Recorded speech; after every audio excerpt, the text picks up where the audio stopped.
I'll give you a thumbs up. I need to check.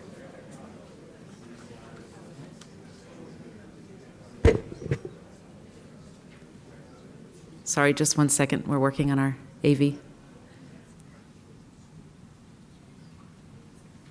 We're on C-SPAN, so.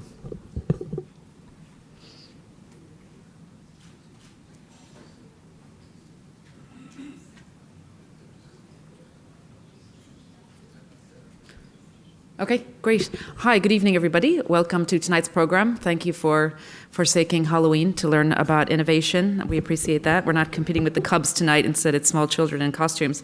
Anyway, we're delighted to have Robert Gordon and Joel Mokyr here to debate the future of innovation and the economy.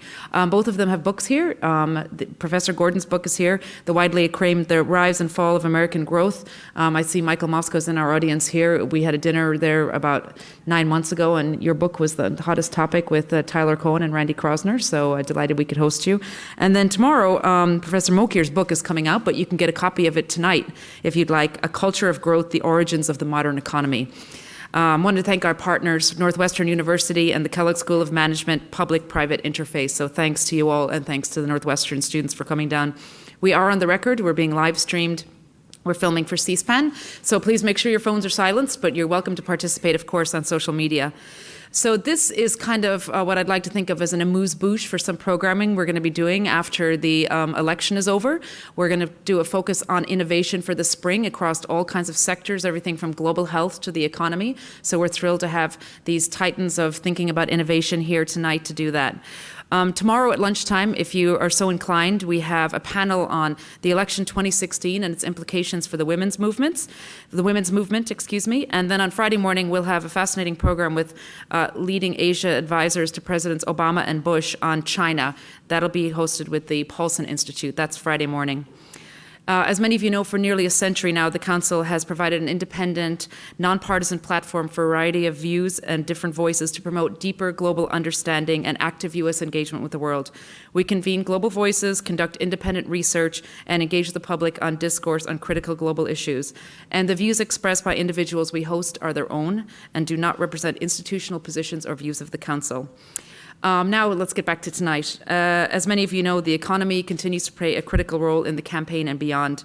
A 2016, our recent Chicago Council survey shows that 57% of Americans believe the next generation will be worse off economically than today's workers. Professor Gordon contends that economic progress will be slow and innovation incremental. However, Professor Mokyr argues that the future looks bright and it's a new age of invention. So the question is the best yet to come, or are the heydays of economic growth over?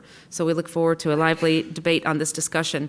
Let me just briefly introduce them. Robert Gordon is a macroeconomist who specializes in unemployment, inflation, and labor productivity. He's a Stanley G. Harris Professor in the Social Sciences at Northwestern, and he's a fellow of the Econometric Society, the American Academy of Arts and Sciences, and the American Economic Association, and a member of the National Bureau on Economic Research Business Cycle Dating Committee.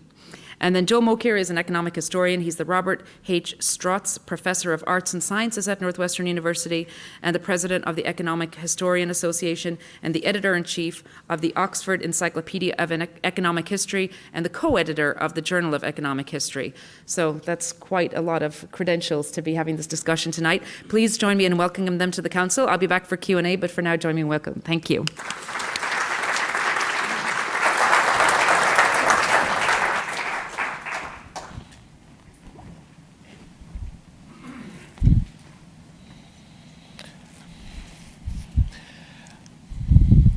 American economic growth really has slowed down.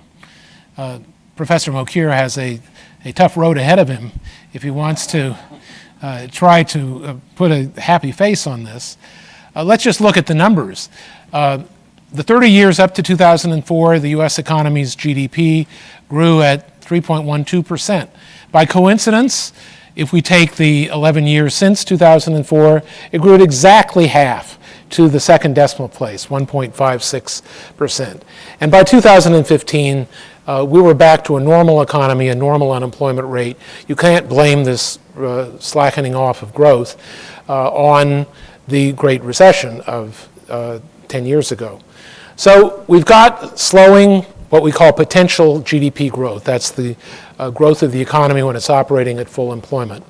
And the reasons for this that we're going to talk mainly about are the slowing of potential productivity, the potential growth in output per hour. But let's not forget that more than half of this slowing of GDP growth is actually because hours are growing more slowly. Part of it, a small part, is the population is growing slower. A big part is that we've had a turnaround in labor force participation. In the last quarter of the 20th century, women flooded into the labor force, and the number of hours of work per member of the population went up. In the last 10 years, the number of hours has gone down, partly because of the retirement ongoing of the baby boomers, and partly because a lot of discouraged workers have dropped out of the labor force. The best organizing principle to think about the reasons for growth slowing down are a sequence of 3 industrial revolutions, very familiar to the economic historians. The first one, on which Joel Mokyr is certainly one of the world's great experts, occurred starting in the late 18th century, and we think of it as the Industrial Revolution associated with steam, the steamboat, the locomotive, cotton spinning and weaving. But the one that I like to talk about is the Second Industrial Revolution. This is the really big one in terms of its impact on the economy's productivity. Think of all the things that were invented, more or less at the same time. Within 3 months, we had Thomas Edison's electric light bulb in October 1879 and Carl Benz's perfection of the internal combustion engine in December of the same year. Electricity made possible elevators, electric machines, portable and fixed, home appliances, even air conditioning, which of course had a tremendous effect on productivity. The internal combustion engine made possible motor transport and air transport. We had a series of inventions that changed entertainment and communication, starting with the telephone in 1875 and going through the phonograph, radio, movies, and TV. An old invention, going back to the Romans, became common instead of uncommon. In 1870, there were only a few municipal waterworks in the United States bringing fresh water to the home.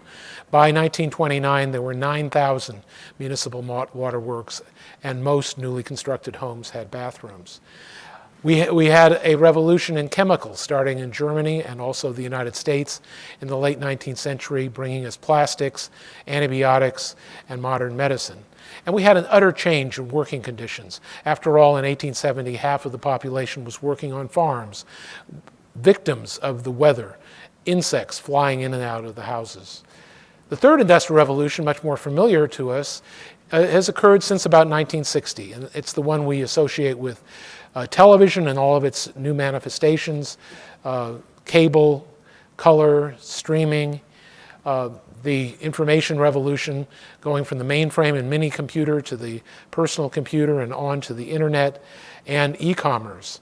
We've had mobile phones and smartphones and lots of little inventions that made a big difference to productivity, including the ATM cash machine and barcode scanning when you check out from almost any retail store. Now, what did all of these revolutions contribute to productivity growth? The height of these 3 bars is the growth in labor productivity, and the 3 bars from your left are 1890 to 1920, 1920 to 1970, and the period since 1970. And it's conventional among growth economists to decompose the growth in labor productivity into the contribution of human capital or education, which is the yellow area, and that was pretty much the same through all 3 periods. Then the contribution of physical capital, equipment and machinery, and that was pretty much the same through all 3 periods. And so that leaves us with the black area, which we call total factor productivity, representing the impact of technology and innovation.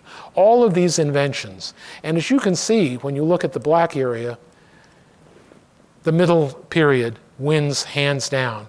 Much faster growth in total factor productivity in that middle period, suggesting that the payoff from the Second Industrial Revolution, first of all, was delayed. It didn't actually start boosting productivity till after 1920, but it was also much bigger in magnitude than anything the computer has created since 1970. If we look more closely at the post-war period, this goes back to 1950, and these wiggles are 5-year moving averages of total factor productivity. That's basically the contribution of technology and innovation. Everything was doing great in the 50s and 60s. The slowdown started in the 70s and 80s.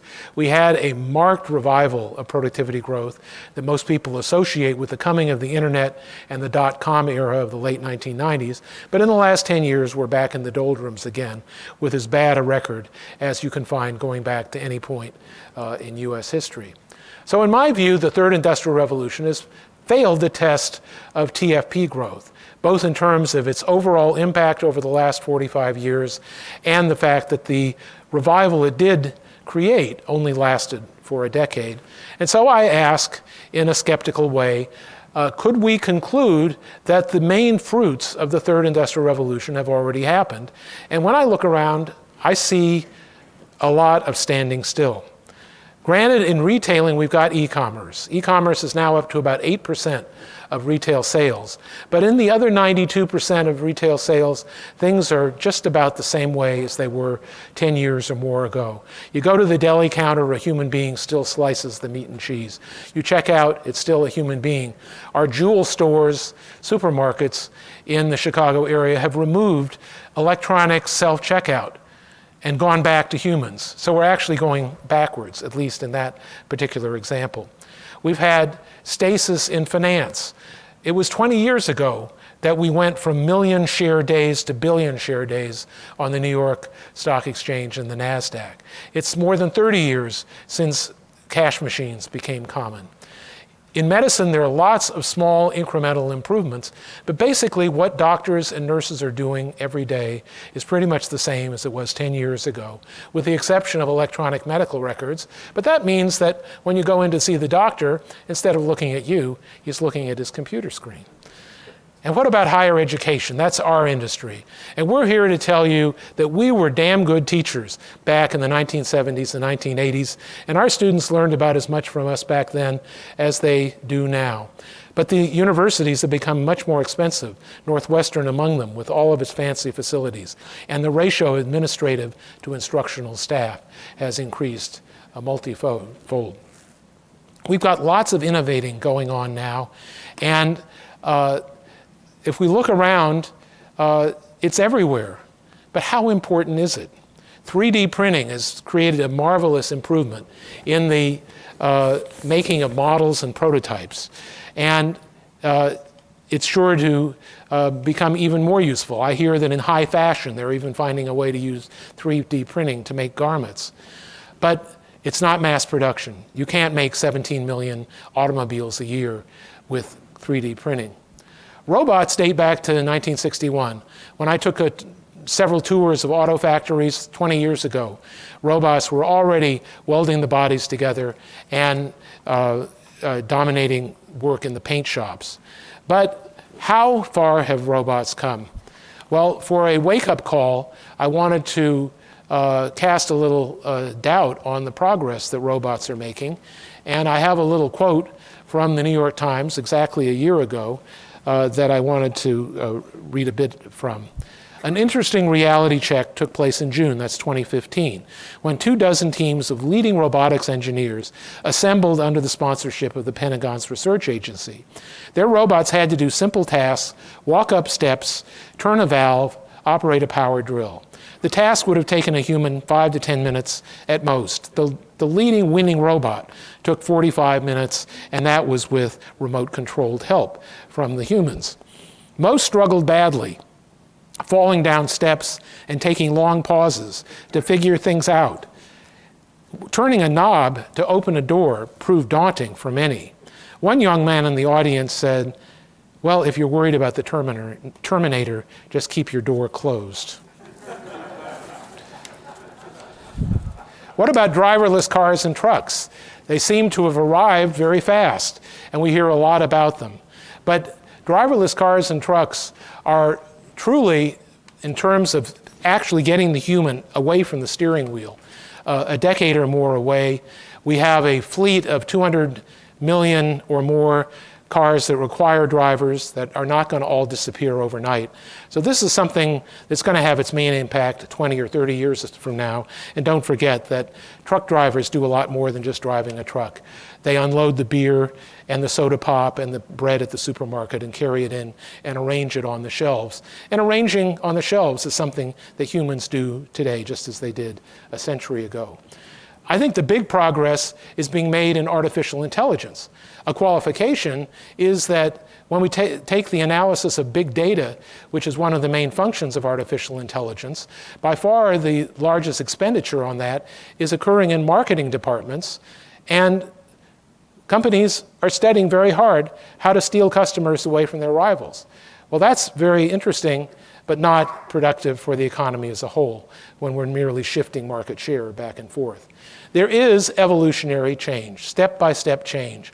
Voice recognition is improved without recognition. Radiology reading, language translation. We're beginning to see the effects of robo-financial advisors replacing or working in complement to personal financial advisors. There are innovations occurring all the time that I would classify as of marginal importance. What do you think of virtual reality goggles or the Internet of Things? Sensors inside your refrigerator that tells you that you're running out of milk, creating an automatic shopping list on your cell phone. Is that equivalent to the invention of the telephone itself? Joel Mokyr has a very impressive list of 10 important innovations that are going on right now, but he emphasizes, there's a very nice story about him in the Wall Street Journal last week, a phenomenon called bite back, that many innovations now are fighting the negative consequences of past innovations. Some of his list, global warming, we're innovating to try to fight global warming. There's fresh water scarcity, drug resistance to antibiotics, growing impact on Alzheimer's as people age, a great burden on the medical profession to try to learn how to deal with that. The effects of increasing obesity, which is more rampant in the United States than most other countries. And information overload, which you could also add hacking, cybersecurity, and all the things that go with the computer age. Well, this is what we're talking about tonight, innovation, how important it is. But I wanted to mention that my story about slowing growth is not just about innovation. It's also about what I call the four headwinds.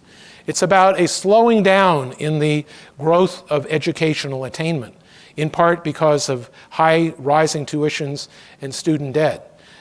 Education was a linchpin of productivity growth in the 20th century, as high school attainment went from 10% in 1900 to 80% in 1970 and since then. We have a demographic headwind I already mentioned. Instead of having more hours per person as the women went into the labor force, we're having fewer hours per person as the baby boom generation retires. We've got rising inequality. If you compare the bottom 99% and the top 1% over the last 20 years, the top 1% got 52% of all income gains. Their growth in income was 95%. The rest of the population had a growth of income of 15% by one calculation. That means that the median growth of per capita income is slower than the average. And finally, we have a fiscal headwind. That came up in the third debate when one of the questions was, how do you deal with the inexorable rise in the federal government's debt to GDP ratio that's going to go from 75 to 85% over the next decade and well above 100% in the 2030s and 2040s. The candidates dodged it, but society can't dodge it forever. So education, we've had a downward drift in productivity growth in part because education isn't the stimulus that it once was. We have the demographic headwind that reduces hours per person. We have inequality that reduces median growth compared to average growth. And we have the fiscal headwind that ultimately will have to lead to a reduction in benefits for people who are retired or an increases in taxes to pay for it. The red and the blue bars contrast the last 100 years almost, going back to 1920 up to 2014, shown in red, with the blue bars, which are different concepts of future economic growth over the next 25 years. In each case, you'll see that our past is much more impressive than our future. The most optimistic prediction is for productivity growth itself. Productivity growth, I estimate, will be 1.2% over the next 25 years. There's a little problem that it's only been half of that for the past 6 years. And so I'm an optimist. My own prediction suggests that productivity growth is going to pick up from what we've been observing in the past half decade. Then we move on to income per capita. The blue bar is lower because of the retirement of the baby boomers, the reduction of hours per person. Then we move on to the median compared to the average. If inequality continues to grow and there seems to be no end to the increasing rewards to talented people and the stagnation of income for people who are high school graduates or high school dropouts, we wind up with a story that's not too optimistic. Median growth in per capita income, perhaps only 0.3% per year over the next 25 years, just radically different than in the history. So here are my conclusions.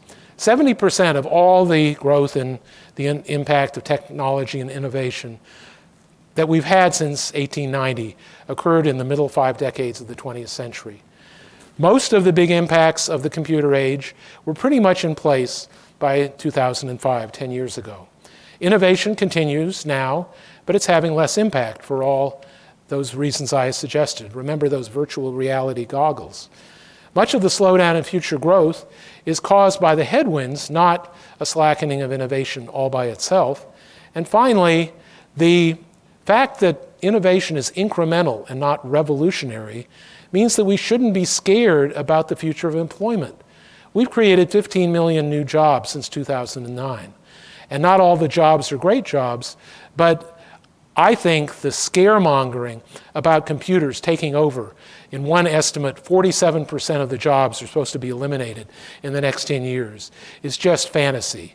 And if you look at those diagnoses of future employment, they fall apart when you look at them. I'll just give you one example to close. The scaremongers who say that half the jobs will be eliminated in the next decade have on their list that 55% of the jobs of airline pilots will be eliminated. Well, sorry to tell you, the Federal Aviation Administration is nowhere close to allowing a commercial aircraft to be flown by one pilot instead of two. That proves my point. Thank you. Thank you. Thank you very much, Bob. After that talk, I think you all feel that you must need a drink. I was kind of amused by Bob sort of standing here and saying, I'm an optimist, you know. That reminds me of Donald Trump saying, I respect women, you know. I mean, But there are two kinds of pessimists in this world, okay? And let me make a distinction here. There are the pessimists like Bob Gordon who basically say, look, half of our innovations have already fully worked themselves out and basically, you know, we've exhausted their benefits, and the other half will never work.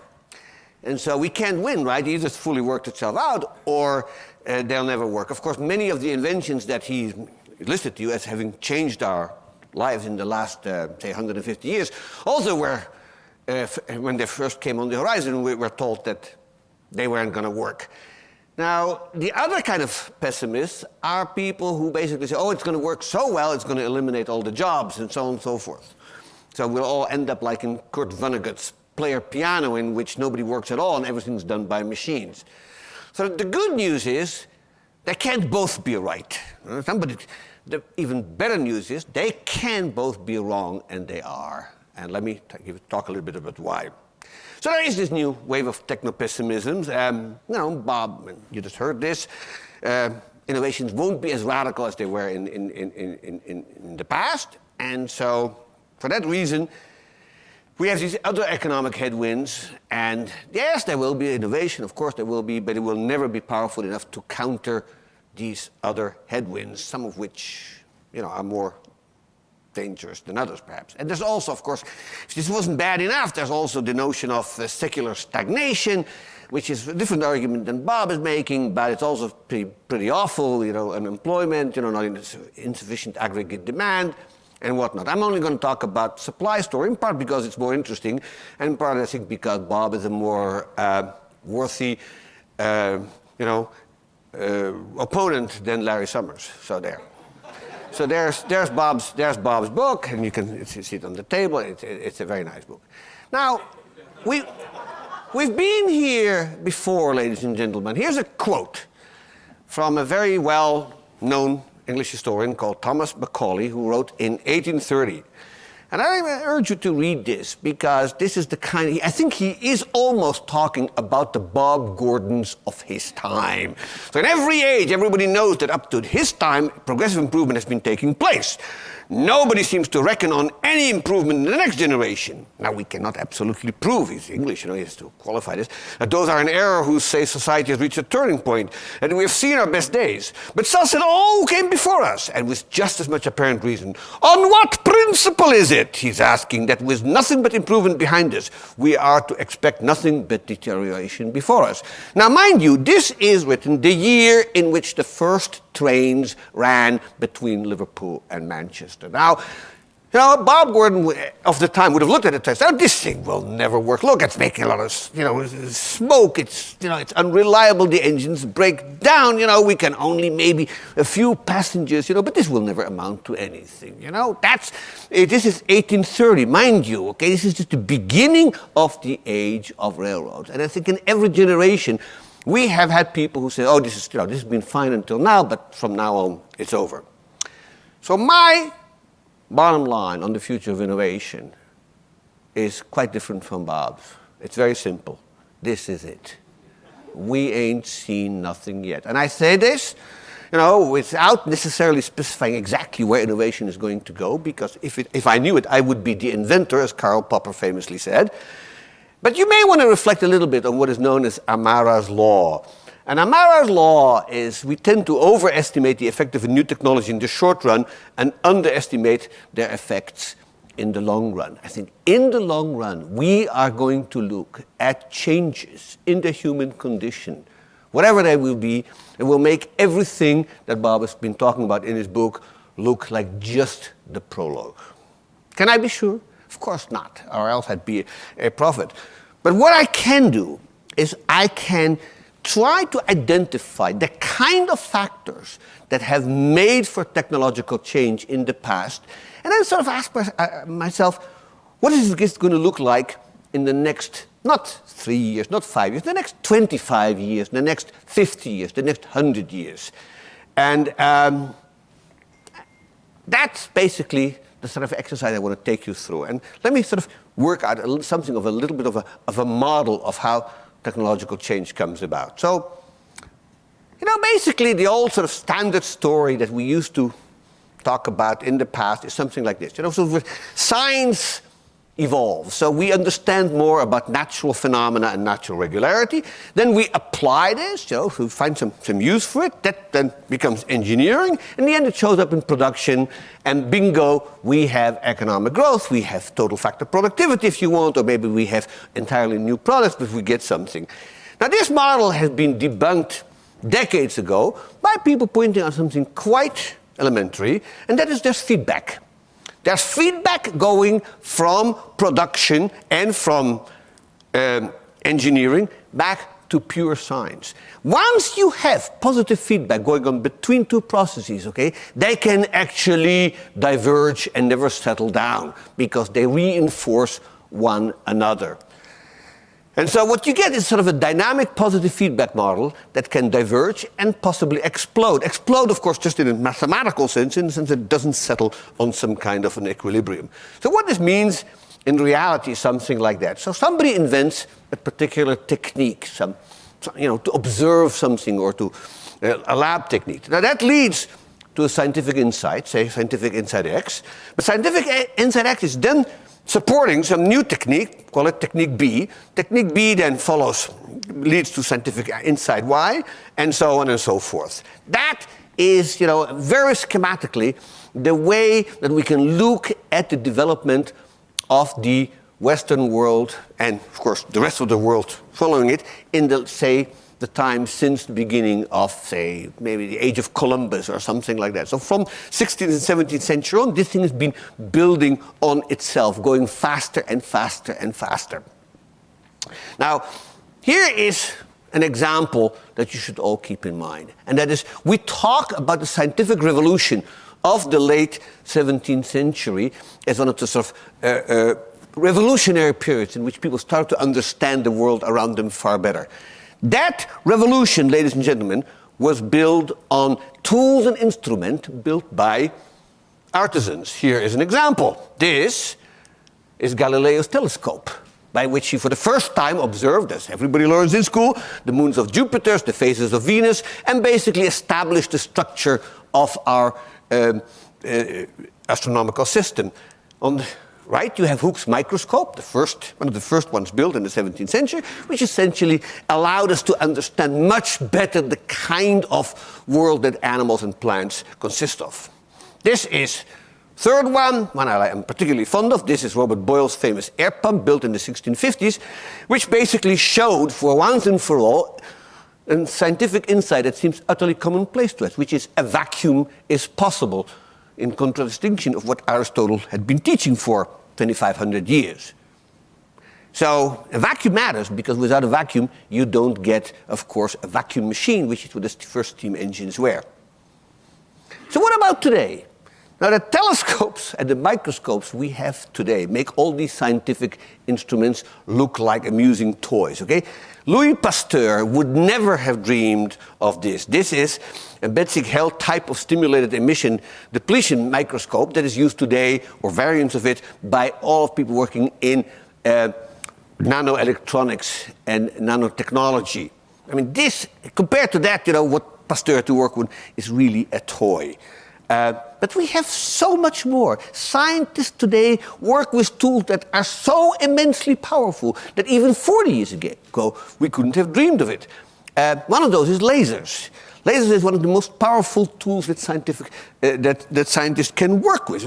It's worked in scores of scientific applications, some of which quite applied, and some of it was like gravitational waves, which they were just applied last year.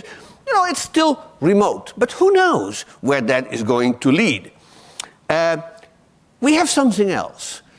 Bob mentioned it, and we tend to think of computers as something that is affecting productivity. So the big boom of the Clinton years, Bob says, correctly I think, that was due to largely to computers. But what we forget is that computers have an indirect effect, because computers allow better research to be carried out at a scale and a level that nobody would have dreamed of, even as late as 1960.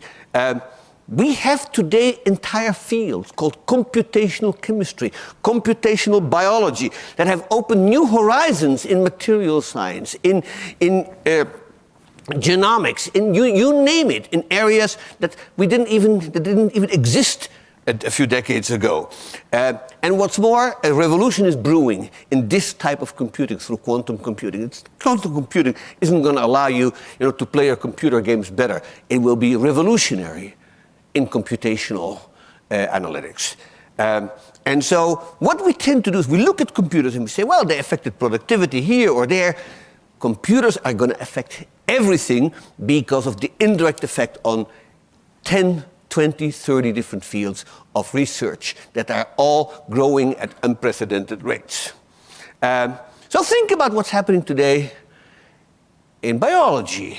The new techniques that we have, so-called gene drive techniques, right? So CRISPR, Cas9, that's not just going to help us overcome genetic diseases, much as important that is. It will allow us for the first time to play God at a level that nobody ever dreamed about. We will be able to design plants and animals according to specification. That may sound scary to some of you, and it sounds scary to me on a bad day. But I see no other way of us adapting to the great threat of global warming that is upon us. Now, we have the tools to do so. This will be, ladies and gentlemen, economic growth. It will be economic growth of a different kind that we've had, but it will be just as sweeping. Beyond that, we have, of course, what it will do to material science. Here's something to think about.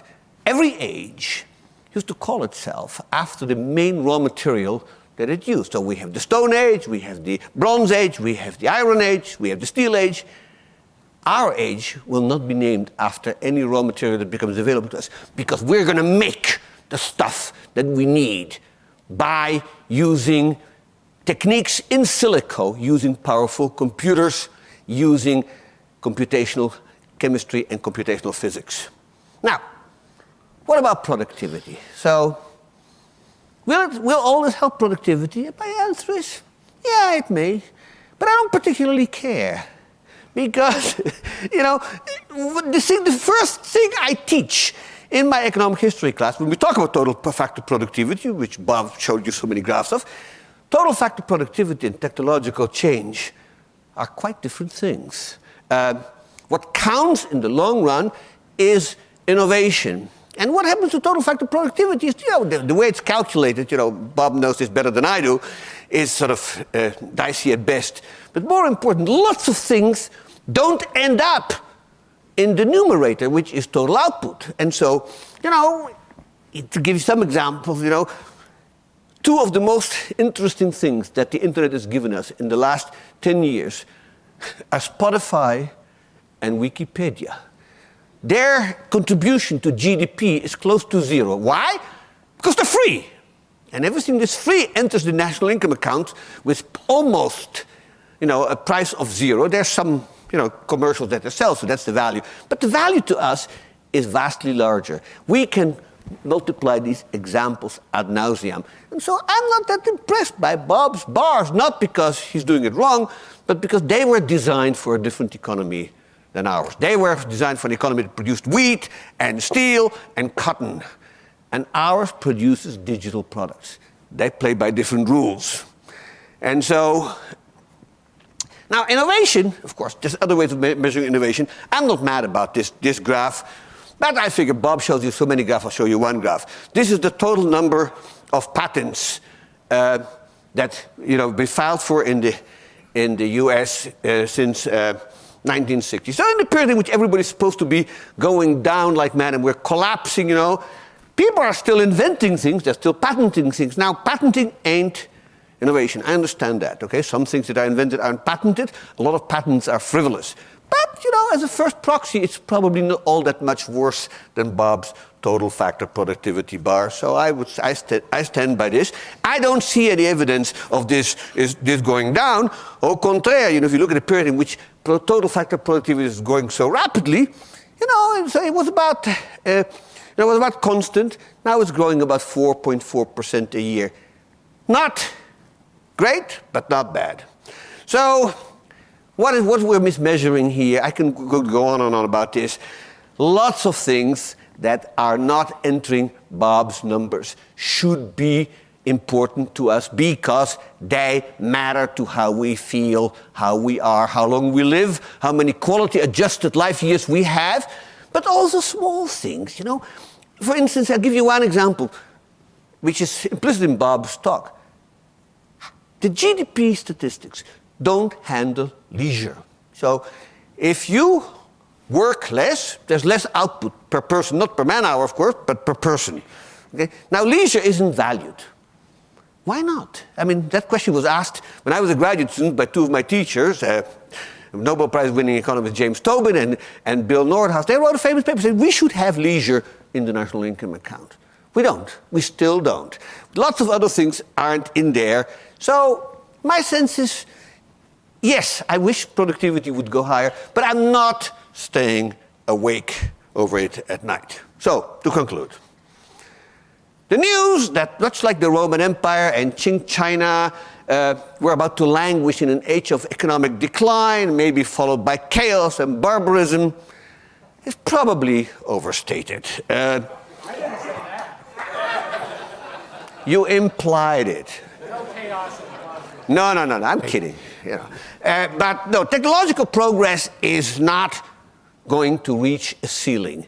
It won't. There is not a smidgen of evidence that throughout history, people who said variants of everything that can be invented has been invented, everything that can be known has already been discovered, they've been turned out to be wrong over and over and over again. I mean, what scientists today tell us is, we know so little. There's still so much to discover. And I agree.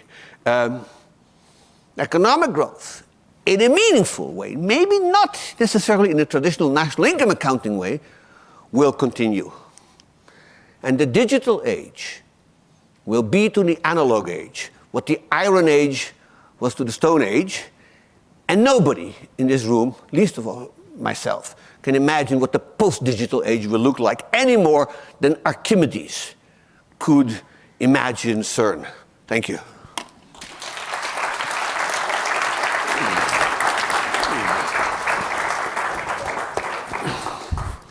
Now we're supposed to have a chat. That was a good talk you gave, Bob. So Let me start out. I'm almost convinced halfway. Then I slap. Let me start at the end. I've heard this before. Yes. Yes, things are left out of GDP. That has always been true. We are now leaving out the value of Wikipedia. We're leaving out all these wonderful things that smartphones do. Don't forget that we do pay for smartphones. We pay quite a bit. My cell phone bill is $121 a month for some reason. So it's not exactly free, but it does give us lots of. I remember how excited you were when you got your first smartphone. I value it perhaps most of all for giving me something to do in dark taxis when I'm driving downtown. But think of all the things that were left out of GDP 100 years ago. The transition from horses to motor cars, the removal of manure from the streets. What a boon. The elimination of infectious diseases, the conquest of infant mortality.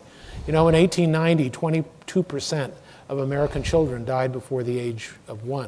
By 1950, that was down to 1% or less. Joel mentioned leisure as something that's left out of GDP.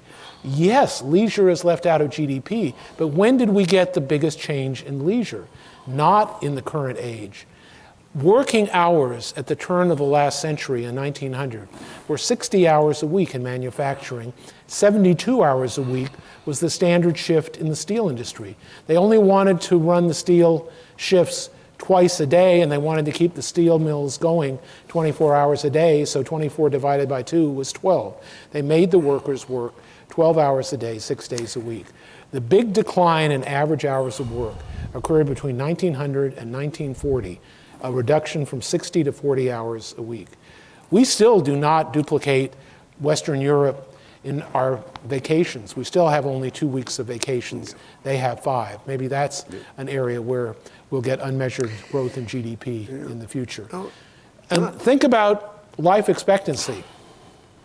Joel's teacher, Bill Nordhaus, who was my office mate in graduate school, has done a number of stunning papers in his life. And one of the most important was called The Health of Nations, in which he measured the value in terms of consumer goods of increases in life expectancy and health. And according to his data, the effect of rising life expectancy was to more than double the value of all the gains in consumption that were gained in the 20th century. But the rate of improvement of life expectancy was twice as fast in the first half of the 20th century as in the last half, because getting rid of infectious diseases was actually more important in extending people's lives than all of the wonderful things that have happened since then. Yes, GDP leaves out a lot, but it left out a lot back then. And I think that's something that you'd probably agree about. Yeah, no, of course I agree with that. There is something, however, missing in your account, which I would like to point out. And that is, you showed us these bars for total factor productivity. And, you know, as is well understood, basically what we do with total factor productivity is we look at the growth of output, and then we subtract off some weighted index of the growth of inputs. Okay, what's left over is total factor productivity. Now, what is important to understand is that if you are leaving out inputs that are used up but somehow don't appear in the calculation, then your total factor productivity statistics are obviously overstated. Now, I think this is something which we haven't paid enough attention to, and there may be some unfortunate PhD student who one day will revise our national income accounts, basically taking into account the fact that a lot of inputs that are important in bringing about output growth aren't fully accounted for. And Bob mentioned that as what I call bite back. And I want to point out that the first industrial revolution that he talked about was to a large extent based on the use of fossil fuels. Okay, so we started off with coal, and then in the later 19th century we moved into oil, and then subsequently into natural gas, and people basically calculated the cost of these inputs as the total amount of labor, capital, land, whatever were being used. Bang, you calculate that index, subtracted from output. Voila, total effective productivity. What was not realized at the time, so they couldn't possibly do this, is there were other inputs that were being used up in this, namely its impact on air quality and eventually, of course, on the very careful balance, ecological balance of the planet. Now, if we go back and we start calculating the possible cost of global warming, and we take that out as a cost that had to be paid for, but wasn't, maybe the total factor productivity calculations that Bob talked about don't look nearly as rosy as they did in his bar. So that would be true for almost anything. So antibiotics, great invention, people live longer, fantastic. What wasn't realized, at least adequately at the time, was that antibiotics have a built-in bite-back mechanism, which is they tend to become ineffective, and we have to run faster and faster to stay in place.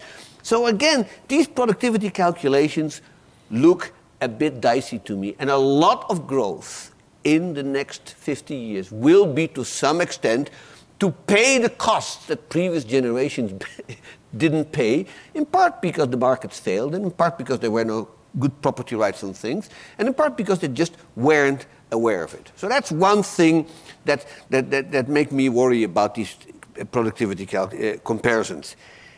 The other thing is, and that takes me back to Bob's point about leisure. Yes, we can measure the number of hours that people work, and what he said is roughly speaking correct. On the eve of World War I, say around 1900, 1910, the average worker in the Western world worked somewhere around 2,900 hours per year. And today in the United States, we're about at 1,750, and in Europe, in some places, below 1,500. People work less. Not only that they work fewer hours a year, but they also start later, they end earlier, they have many golden years after they retire, except if you're an academic and you keep going on forever, but that's a different story. But what we haven't, I think, fully accounted for is the change in quality of leisure, the choices that people have, not just looking at 250 cable channels, but the hundreds of other things that people can do today. I mean, in the past, leisure, insofar as it was available, was fairly dull. People play cards, and if you wanted to go to a show in the United States in the 19th century, you could go to an eye-gouging contest. That sounds like real fun.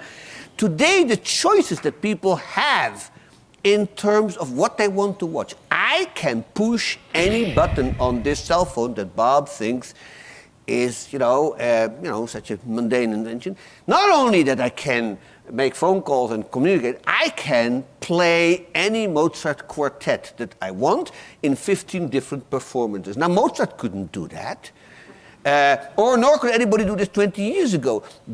Leisure ain't what it used to be. Now, not all of this is something that an intellectual feels very happy about, One of the interesting papers that came out in the last few months is work by Eric Hurst and other people at the University of Chicago, who's pointing out that some of the labor force participation that Bob is worried about is happening because people who should be in the labor force are staying home and playing video games. So you think, is this the good news or the bad news? Oh, now wait a minute. And I can send you to No. I know link to the paper if you don't I believe know it. Eric Hurst. I know the paper. The question is, which way is the causation? I am not. I was going to come to that. I don't know. Well, you've been talking long enough, so let me make that point. We've had a very unfortunate reduction in good middle-class, blue-collar jobs, due partly to globalization, due partly to the advance of the machine and automation, outsourcing. And as a result, there are people, middle-aged men, who have lost their jobs and they don't have the skills to take up another one, or they may be in the wrong location. Many of the so-called Rust Belt cities of the United States, like Youngstown, Ohio, are too small to provide ample opportunities. We lack the German style of apprenticeship vocational training system that provides good, high-skilled jobs for people who choose not to go to college. And as a result, these people who cannot find new jobs are left idle. Some of them have been able to qualify for a Social Security disability based on a mental or a physical disability. And others, and they, however they're being paid, Social Security or not, are idle and are playing video games or many other things. But it's a consequence of the side effects of globalization, and don't forget the machine age itself. And you know, economists will tell all their elementary students that globalization and trade provide two kinds of gains and one kind of loss. A gain to the consumer getting cheaper imported products, and a gain to those who work or hold stock in exporting industries, and a loss to those who compete with the imports. And the winners' gains outweigh the losers, and there are enough gains so that the losers should be compensated with help in retraining, unemployment compensation. But Bob, what you just said undermines your own argument, because what you are describing is a process of rapid technological change. And historically speaking, that's always what technological change has done. It's taken people who had jobs, who had occupations, whether they were farmers or whether they were coal miners or whether they were, handloom weavers, and they said, your skills are no longer needed, go do something else. And if they could find something else, they did, and otherwise they were the victims of progress.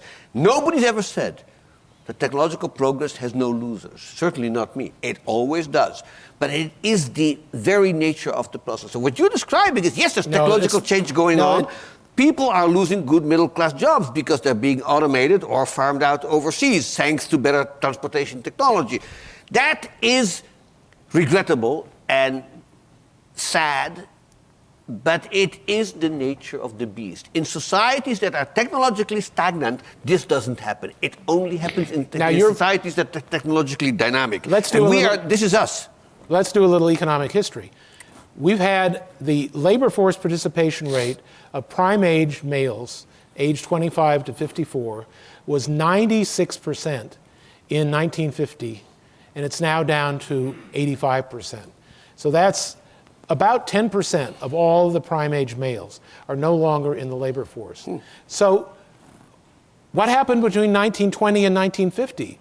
They all made progress. Middle-skilled, middle-income people were the beneficiaries of what two economic historians have called the Great Compression in the income distribution, a move toward equality of incomes instead of the lack of equality that we've experienced now.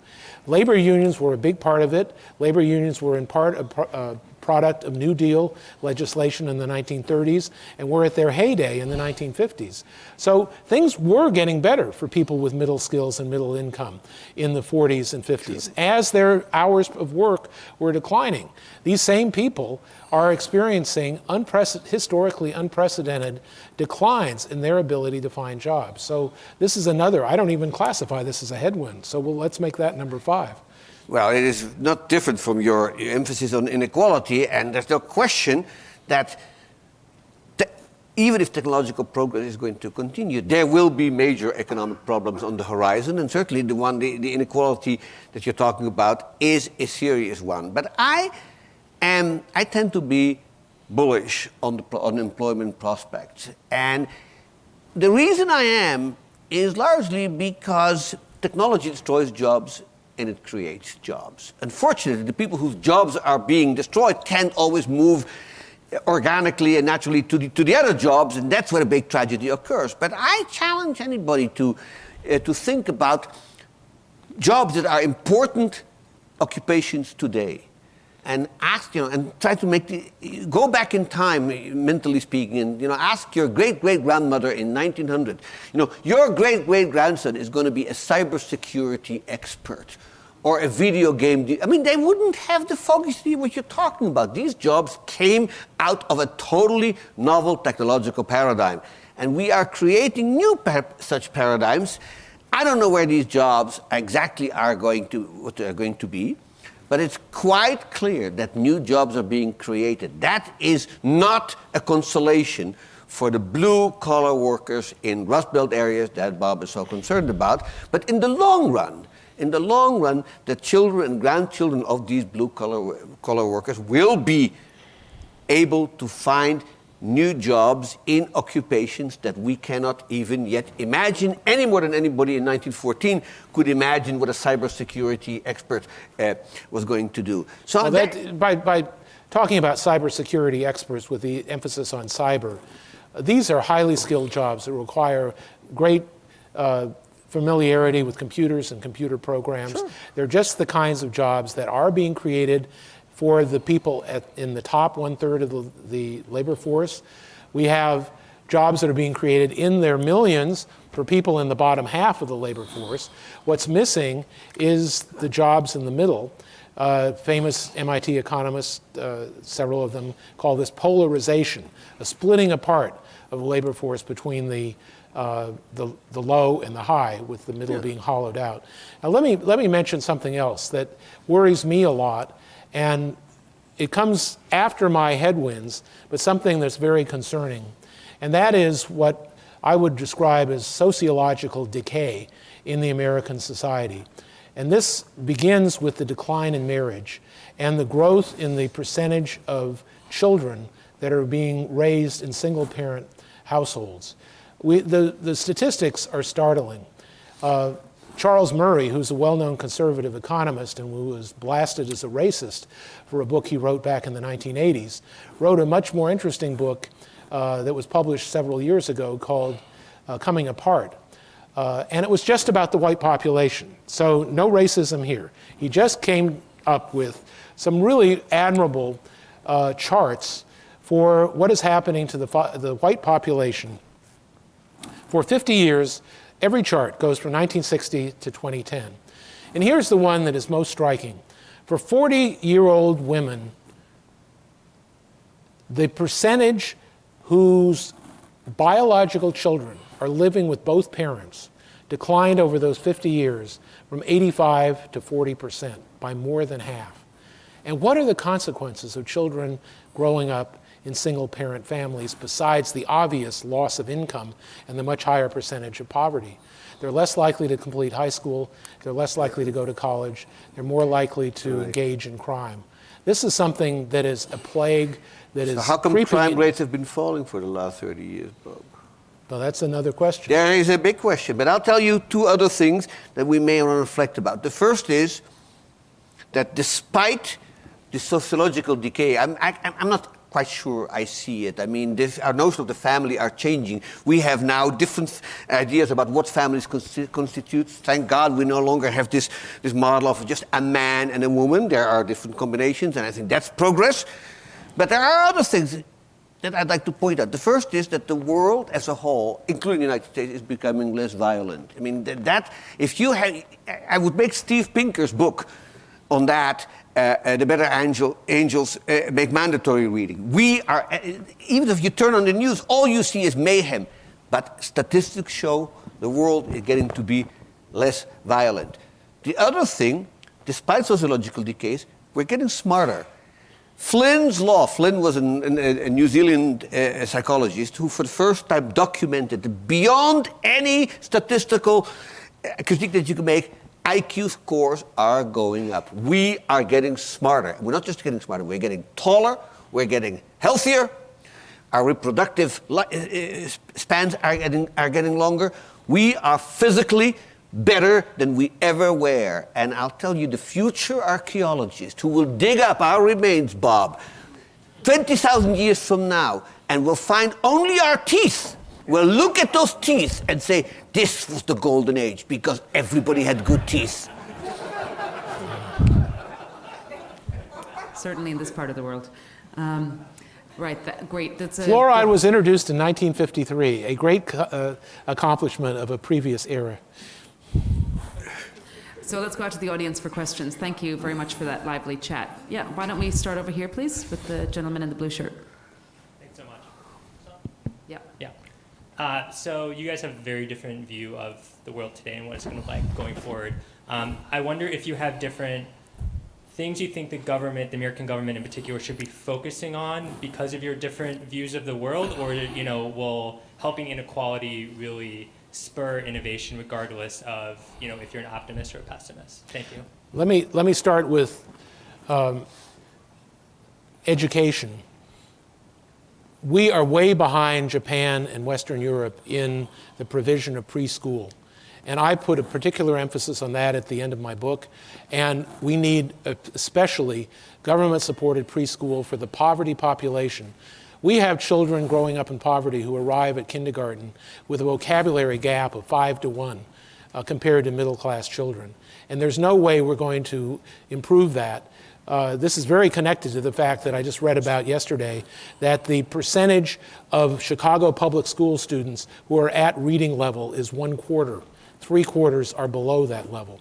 So preschool, we will never get this because it's a matter of local control. It's not in the hands of the federal government. But we have elementary and secondary education that's financed by local property taxes, making it inevitable that suburban school districts lavish their children with facilities and equipment that inner city school children only dream about. We've read about Detroit, where the schools lack books. They're overrun by rats and mice. I mean, go on to college. I'm not for making college tuition free for all state universities. Coming from a private university, that's unfair competition. But we do need to move over to a very different method of student loan repayment. That is something the federal government has a lot to do with. In Australia and Britain, they've gone quite far down the road to income contingent loan repayment, where you don't have to repay your student loan if you're unemployed or if you're in a low-paying public service job. So just one of many things I could talk about.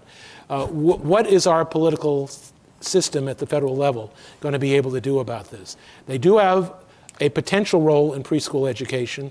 I think the financing of elementary and secondary school education, which is out of the hands of the federal government, is almost a hopeless cause, and the federal government can do something about college loan repayment. So that's just a starter on policy. All right, well, I don't disagree with anything. Unfortunately for you, there's not going to be much disagreement here.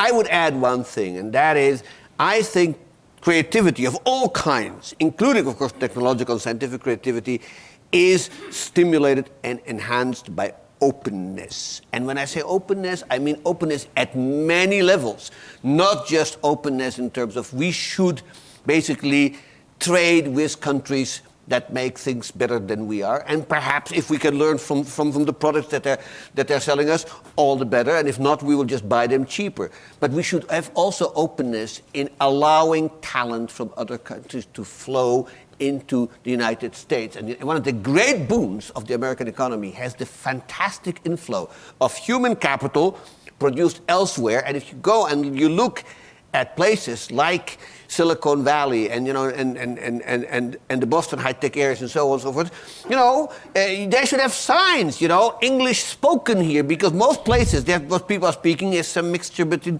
of Hebrews, Chinese, German, and so on and so forth. Openness and the realization that the people coming into this country are bringing a freshness and an initiative that we badly need. That, I think, is something that is a matter of government policy. One more point, Bob, and there's one other thing. This cannot be stressed enough. The government should come to the conclusion that the age of fossil fuels is coming to an end. Now, how precisely we're going to make the transition is the biggest challenge we have before. But fossil fuels that age is coming to an end. Most of the fossil fuels in the ground today will not be used, should not be used, cannot be used. We have to come up with alternatives. Some of them will be evolutionary, like solar, wind. It's possible that the revolutionary technique is still coming at us, such as nuclear fusion. We've been waiting for that for 50 years. It could come tomorrow. It could never come. But the age of fossil fuels is over. You said that. Let me get back to immigration. The cover story of this week's Economist is about Canada. Canada admits 3 times as large a percentage of its population, and it does so with a point system. Points for education, points for employability. And their culture is diverse and thriving. We could go much further, and this would incorporate Joel's desire to have more high-skilled people. The Canadian system brings in high-skilled people automatically. That's what it's all about. It's a way of offsetting, in part, the fiscal consequences of the aging population.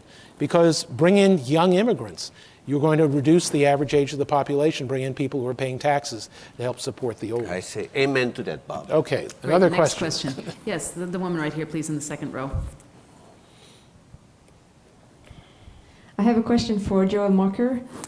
Now, some of your optimism comes from the quality and quantity of leisure and the free stuff that we can enjoy, and that's all good for welfare, but as an investor, it doesn't imply that I'll get much return on capital. Is there a reason for me to be optimistic, nevertheless? Well, I'm not sure that is what is at the sort of central concern of most economists. You know, what the return to capital is going to be. I mean, for us, what we are clearly interested in, above all, is some measure of social welfare. You are right. I mean, the sharp decline in the real rate of return on capital and the extremely low interest, which aren't entirely a result of that, but to some extent, they are reflecting the fact that the capital needs of these new technologies are much lower than they have been in the past. That said, it is also quite clear that what our country needs, and much of the Western world needs, is more investment in infrastructure. Our infrastructure is, and this has been repeated over and over ad nauseam over the last few months by both candidates, our infrastructure is crumbling. The problem, of course, is that much investment in infrastructure, it's hard to extract a rate of return on. So one thing that I have been advocating for a very long time is to try to privatize more infrastructure. This is happening at some level, but it isn't happening fast enough. Now, the interesting thing is, of course, that new technology allows us to do this, because we can stick on every car a transponder that says, you know, you have just crossed that bridge and we're going to charge you $1 because that bridge needs repair. We do very little of that now. We could do far more. What is true for transportation is true for water supply. It is true for the electricity grid. It is true for many things that we can all think of. That is where the capital should go. And if to the extent that we can privatize that I think would be good news for investors, because they will be able to buy more and more shares or ownership in assets that are part of our infrastructure. You know, our airports, as one candidate pointed out, and it's true, our airports are to a great extent a disgrace. You know, they are. You fly to LAX from Singapore, and you think, gee, I landed in a third world country. It's that embarrassing. Now, why is that? And the reason is because those funds have to come from the public sector, and you know, public investment in this country hasn't been doing well in the last 20 years because, you know, people in power feel that raising taxes for that purpose is not a good investment. We're paying a high price for that, I think, in public health and in transportation. But it can be done. And modern technology allows you to do things that you never could do before. So I actually think that this kind of privatization is one of the great boons of modern technology, even though I'm afraid they may not show up directly in total factor productivity calculations, Bob. All right, we have time for one more quick question, please. Why don't we go to the back row, the gentleman standing, please, with the tie. Thanks. Could either of you comment on what's referred to as the financialization of the economy? Finance's outgrowth influence. Is that inhibiting productivity? Is that exacerbating inequality? Yes. I've been reading a very interesting new book called The Innovation Illusion. You can see why I might be attracted to the title. And it's by two Swedish economists, and they coined the phrase, which is very related to your question, gray capitalism. They point out that the age of the entrepreneur, leaving aside the wonderful inventions that Joel and I carry around on our smartphones, and you do too, has been diluted by the fact that so many corporate shares are owned so indirectly in Vanguard and Fidelity type no-load index funds, with the ownership of the corporation so spread among decision makers that there is no impetus for risky bets, for long-run gambles, and an excess emphasis by those who run corporations on short-term payoffs. We know that part of our productivity problem at the moment in the United States is low investment. We know that the corporations have plenty of money. They're sitting on $2 trillion of cash, they're buying back shares, they're paying big dividends, and they're not investing in plant and equipment and R&D to the extent that they used to. And I think these things are all connected. I think the emphasis on short-term profits and on stock market returns, which was one of the questions that we just had, is detracting from the potential for innovation in the economy. Yeah, no, I'm a little bit concerned myself about the fact that what financialization has led to us, to some extent, is a sharp decline in the competitive level of the economy in many sectors. And this decline in competition, I'm not the first one to rail against it. This has been known for a long time. And this is a major concern. That also comes back to the question about policy. I think competition is an endangered species that always needs support. This has been realized in this country since 1890, and it's still as true today as it was then. And so now there are things about the financial world that are good for competition. You know, the fact that you could be bought up by a private equity firm if you don't perform, that kind of threat always hanging over firms' head. But by and large, what I worry about... That adds to the pressure for short-term profits, the risk that you're going to be taken over if you don't get them. Well, yes, but there are also companies that are somehow able to elevate themselves. You think about, say, a company like Amazon.com, which never makes a profit, and yet it is, growing at a fantastic rate, and yet my concern about outfits like Amazon.com or Microsoft or Google is that they tend to be so powerful and so strong that they end up dominating the market and become complacent. And then the big question is, to what extent do we have free entry into this market so that newcomers can come in? I can see 20 years from now a company like Uber doing the same for transportation. These threats are all too real. And I think financial markets will have a very serious responsibility to make sure competitiveness stays alive. And if they don't, then the people in the Justice Department and the FTC are going to have to step in, because there's nothing else that will do it. Starting with the AT&T Time Warner. Starting with AT&T Time Warner, Bob. Thank you. So see, we ended up agreeing on most things towards the end, Bob. There you have it, folks. You make your own mind up. I will recommend again both of the books. They're for sale over there from the bookseller. Please join me in thanking Professors Mokyr and Gordon for their comments this evening.